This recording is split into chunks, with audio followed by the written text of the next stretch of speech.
In the music section, as I said, we do have Bad Omens and Corey Taylor doing, it's kind of an acoustic-ish cover that was kind of unexpected. We have Weedeater taking out BASK on tour, which is pretty dang awesome. So stoner doom metal fans rejoice because, you know, kind of a couple of the best in the business. Plus, we have our first passing to talk about this week. So let's, you know, do the thing and get into the music, shall we?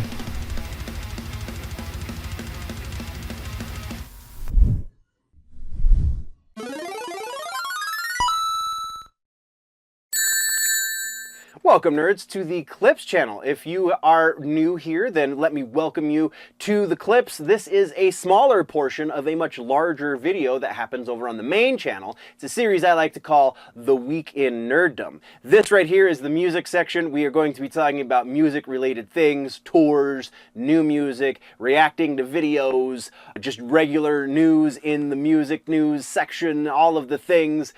Super excited to have you here. Let's get into the news.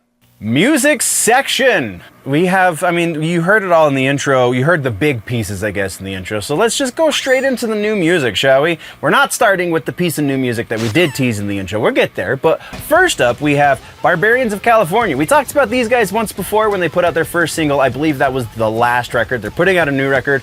I believe, I don't know that for certain, but Barbarians of California have released a new single, if nothing else, called Mr. Microphone, and if you don't remember, this is the vocalist from AWOL Nation. I think it's one of the other musicians as well from AWOL Nation, but at the very least it's the vocalist, and I didn't quite realize that he could hardcore so well. Not that this is like the greatest hardcore that I've ever heard, but it's solid. It's definitely, and it's a fresh take all at the same time. So yeah, this is kind of invigorating. It's, if you like AWOL Nation, there are definitely parallels to draw here, but it also stands on its own 2 feet. So if you're into aggressive music, go check it out. If you're into AWOL Nation, you might find something there too. Okay, so Bad Omens, like we teased in the trailer, teamed up with Corey Taylor and did like an acoustic, almost fully acoustic version of Dust in the Wind.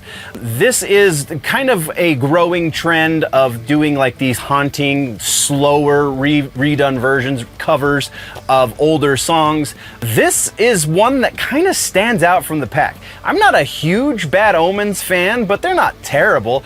I am quite a bit of a Corey Taylor fan, and man, he really shines on this. So this is kind of a great example of two great groups of people coming together and making something also fantastic. So I wholeheartedly recommend this song. If you're not a fan of either of the bands that Corey comes from, or even his solo stuff, or if you're not a fan of Bad Omens, you'll probably still dig this. So yeah, full on recommendation for Dust in the Wind from Bad Omens and Corey Taylor.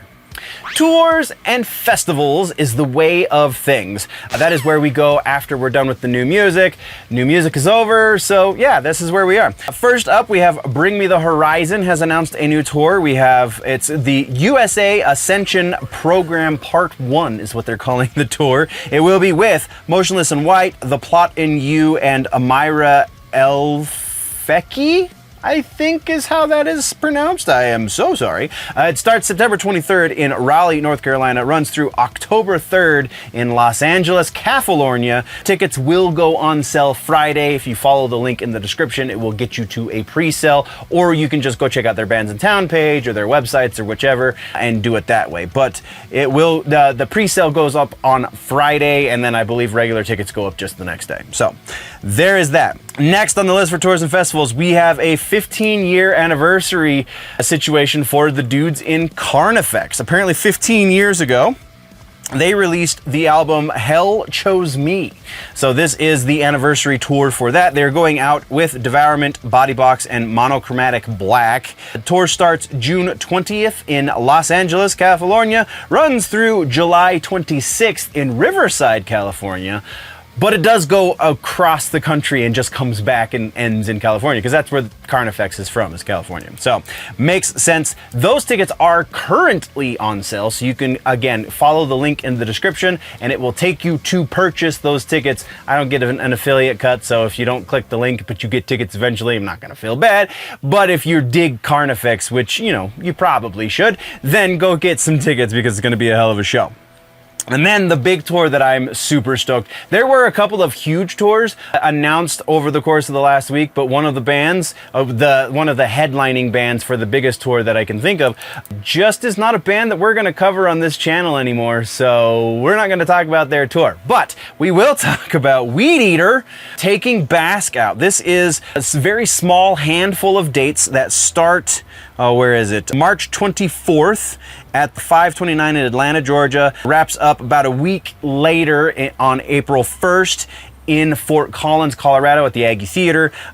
This is right before they go out on tour with Napalm Death. So Weedeater, one of the greatest like stoner doom metal bands, going with BASK, also one of the greats in the genre. Maybe not quite as cool as Weedeater. Like, I dig both bands, but I definitely prefer Weedeater, which is why they're headlining, probably. Not because of my choice, but because like generally people agree with that choice. So yeah, go check out Weedeater. If you're, you know, you're doom curious, if you will, the stoner doom curious, this is a great show if you're just, because it's going to be cheap. I know a couple of the venues that this tour will be hitting. It's going to be a cheap tour, so throw 20 bucks at a couple of tickets and go see some really great, heavy, doomy, stoner stuff. And learn a new subgenre of the metals, because this is going to be literally going to be probably one of the great shows of the year if you're into this genre. So there you go. Go check it out. All right. And that brings us to regular ass news for the episode. This is a slow news week. I'm going to preface this once again. All right, nerds. So like I said at the beginning of the season, this season we are going to be doing a big push for the merch store. The rest of the month of March, we will be probably just continuing with the basic nerd stuff. I have a couple of new designs that are going to be going in that are not going to be part of the basic line. The basic line is not going anywhere, but if you want to support the channel, that's one of the better ways to do it. Go check out the store linked in the description. It is a spring store, and I haven't set up the proper URL, so it's generally nerdy store or anything like that just yet, but it is active and you can purchase stuff from there. So the link's just a little combobulated. Go check it out. Again, linked in the description. You can find all of your nerdy merch needs. We will be getting the Yoda pool design back up. We also are going to be doing a proper redesign on Do You Even Pop Culture, bro? Those will be going up before the end of the season. However, the first special design that's going up is going to be a variation on one of the nerd shirts that are already up there. So go get your basic nerd, and then if you are, you know, a gamer or a music nerd or whatever, then keep your eyes peeled throughout the rest of the season, and there will be something special just for you. So right now, what we got is the basic nerd. It's super cozy, super comfy. Go check it out. Link in the description once again. Let's get back to the news.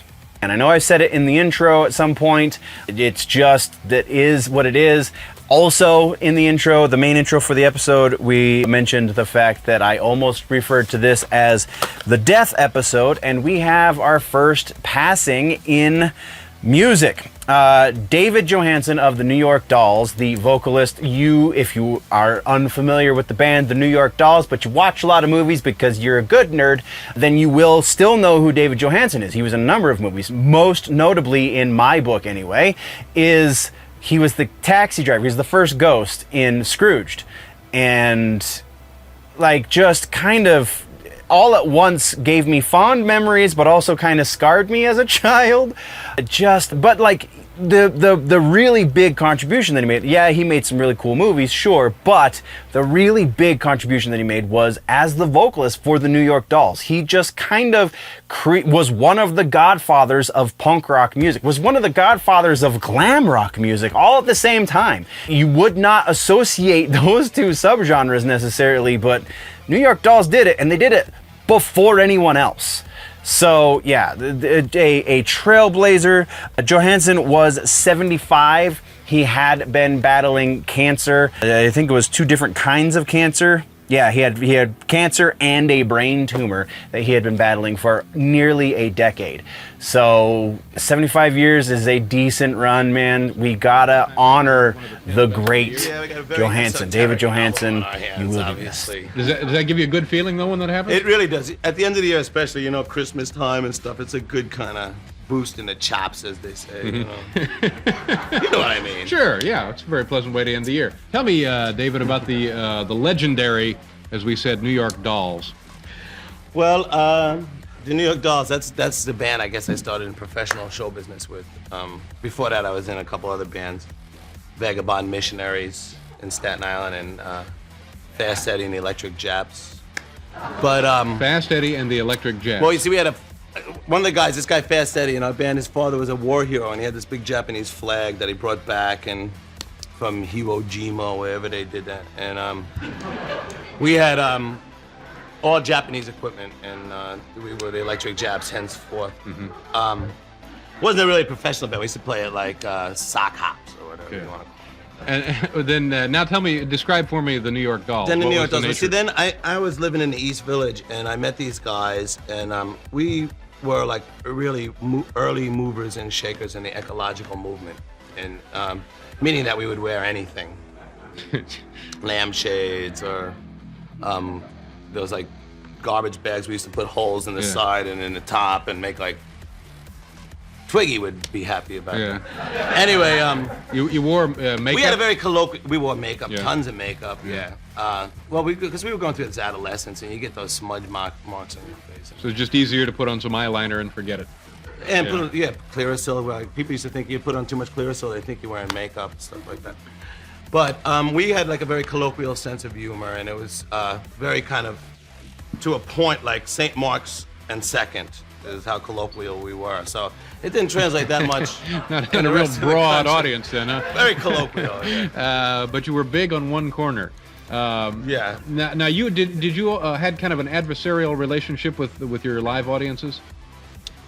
Well, yeah, because at the time, you know, I don't want to mention names or anything, but you know, it's the same thing today with rock and roll. There's a lot of really bands around that don't really make you want to shake. You know what I mean? So we always wanted to educate the audience. I think at the point that I've gotten to now, I'm not that adversarial or whatever you want to call it. I used to call it a confrontational kind of theater, where we used to tell the audience, you know, you stink, and stuff like that, and you know, get up and do your stuff. But I think, you know, there's a lot of like-minded people today, so it's not really necessary in this day and age. But did the audience seem to they enjoyed that when you would say you stink, for example?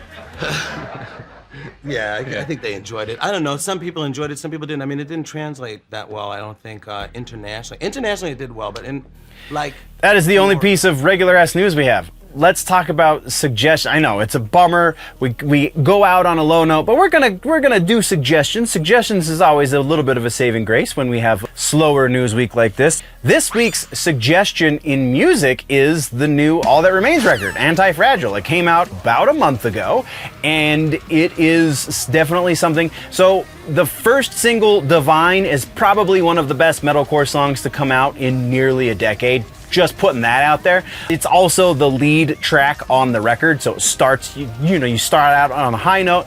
There are 1 or 2 tracks on there that kind of feel like filler. One of those was released as a single, so I don't think the band agrees with that take. However, the record as a whole is so much more solid than I anticipated. I've listened through it twice at this point over the course of the last week, and now I am recommending it to you because I think you will appreciate it just as much as I do. Anti-Fragile from All That Remains, Mr. Phil Labonte himself and company. That is your music suggestion for the week. Thank you very much, nerds, for tuning in. If you want to level up your nerdy, geeky, pop culture knowledge, then don't forget to subscribe and do all of the things. Go check out the main channel, Generally Nerdy, for the larger portion. Again, you get all of the sections into one convenient video over on Generally Nerdy. The name of the show is The Week in Nerddom. Thank you for checking out this clip. We will see you next time. Before we go, though, always remember that if it's generally nerdy,